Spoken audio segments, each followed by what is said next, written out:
সন্তানকে জমজমের পানিতে একটা দোয়া পরে ফু দিয়ে খাওয়ান, সন্তানের কপাল খুলে যাবে।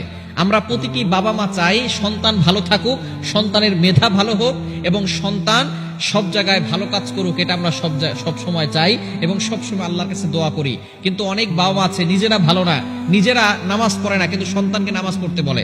নিজেরা টিভি দেখে, টিভির সামনে বসে আছে আর সন্তানকে বলে তুমি পড়তে বসো। খবরদার, এভাবে কখনো হবে না। সন্তানকে ভালো করতে হলে আগে পিতামাতাকে ভালো হতে হবে। কেননা একজন সন্তানের সবচেয়ে বড় বিদ্যালয় হচ্ছে তার মা। তার মায়ের কাছ থেকে সে সবকিছু শিখবে, তার বাবার কাছ থেকে শিখবে। অনেক বাবার আছে সন্তানকে সময় দেয় না, সন্তানকে অবশ্যই সময় দিতে হবে। সুতরাং এই সন্তানের ভালো চায় প্রতিটি বাবা মা। এই সন্তানের যদি ভালো চান তাহলে জমজমের পানি ব্যবহার করার চেষ্টা করুন। জমজমের পানি হচ্ছে এমন একটা বরকতি পানি, যেই পানি খেলে শক্তিও বাড়ে এবং যেই নিয়তে পান করা হয় সেই নিয়ত আল্লাহ তাআলা কবুল করে নেন।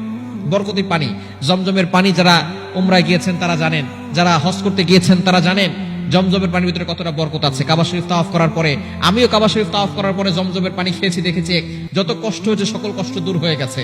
যারা হাজী সাহেবরা আছে জিজ্ঞেস করবেন এই জমজমের পানির ভিতরে কতটা শান্তি আছে, কতটা তৃপ্তি আছে।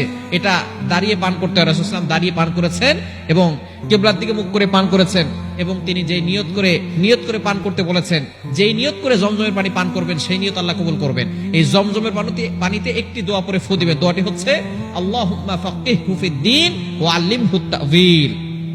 এই দোয়াটা আপনি 3 বার পরে জমজমের পানিতে ফু দিয়ে আপনার সন্তানকে খাওয়াবেন। আল্লাহ পাক রব্বুল আলামিন আপনার সন্তানের মেধা ভালো করে দিবেন, তার ইন্টেলেকচুয়াল পাওয়ার, মেধা শক্তি বেড়ে যাবে। আল্লাহ পাক রব্বুল আলামিন তার স্মৃতি শক্তি বাড়িয়ে দিবেন, তার মুখস্থ শক্তি বৃদ্ধি করে দিবেন এবং তাকে সন্তানকে পিতামাতার বাধ্য করে দিবেন এবং সে ভালো কাজ করার জন্য আগ্রহী হবে, ইবাদত করতে তার ভালো লাগবে, সব দিক দিয়ে ভালো হবে এবং আল্লাহ পাক রব্বুল আলামিন যুগ শ্রেষ্ঠ দিনের সঠিক জ্ঞান তাকে দান করবেন। এজন্য সন্তানকে যদি ভালো বানাতে চান আপনি তাদের জন্য দোয়া করবেন, নিজে নামাজ পড়বেন, তাহলে সন্তানও নামাজ পড়তে আপনার প্রতি এমনি আগ্রহ হবে। কিন্তু যদি আপনি তাকে চাপ দেন নিজে নামাজ না পড়েন তাহলে হবে না। সব দিক দিয়ে ভালো রাখার চেষ্টা করবেন আর পাশাপাশি জমজমের পানি সন্তানকে খাওয়াবেন এবং পানির ভিতরে এই দোয়াটা পরে ফু দিবেন, আল্লাহুম্মা ফাক্কিহহু ফিদ-দীন ওয়া আল্লিমহু তা'ওয়ীল।